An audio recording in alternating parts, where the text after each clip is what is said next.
Hello আমার পরিবার, তোমরা সবাই কেমন আছো? তো এটা ছিল কালকের ভিডিও। তো আমি ডিমের চপ বানিয়েছিলাম।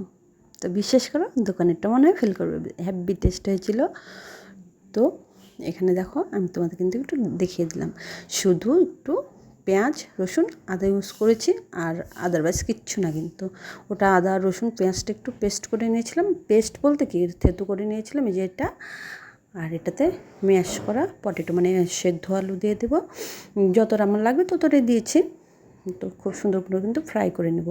এতটা সুন্দর করে ফ্রাই করে নেব যে মানে আলুটা যেন পুরো একদম ড্রাই ড্রাই হয়ে যায়। তো এবারে এই যে ডিমগুলো এইভাবে দিয়ে আমি পুরো এইভাবে আলু দিয়ে পুরোটা কভার করে দেবো।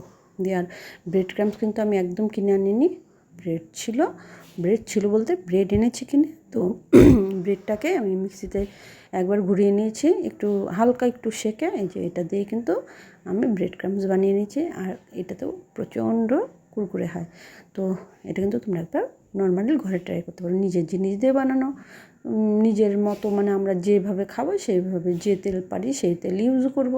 তো বেটার করে বানালে কোনো অসুবিধা হয় না বাড়ির জন্য, মানে সবাই খাবে, যেহেতু ছেলে, হাজব্যান্ড। তো আমি কিন্তু এইভাবে বানিয়েছিলাম। তো পুরো ভিডিওটা দেখো, নিশ্চয়ই খুব ভালো লাগবে। ছোট্ট ভিডিও, বানিয়ে খেতেও পারো।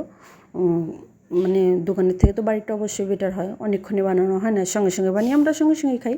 তো শরীরের জন্য কিন্তু এটাই ভালো, যদিও কন্টিনিউ খাওয়া হয় না, হঠাৎই হয়, তবু এটাই কিন্তু বেটার ঘরের তৈরি।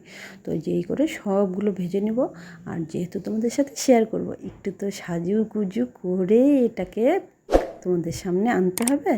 তো এই যে আমি সবাইকে তুলে নিয়ে সুন্দর করে একটু সাজন গুজন করে তোমাদের সামনে পেশ করলাম, উপস্থাপনা করলাম। তো তোমরা দেখো, বাড়িতে ট্রাই করো, আর বললো কেমন হলো, আর খেয়ে তো বলো যে টেস্টটাও কেমন হলো। তো এই হচ্ছে আমার আজকে সন্ধ্যাবেলার টিফিন, যেটা আমি শর্টে ছেড়েছিলাম, কী করে বানিয়েছি তোমাদের বলিনি, তাই জন্য কিন্তু আমি এভাবে দিলাম। তো আজকের জন্য এটাই। চলো টাটা, সবাই খুব ভালো থেকো।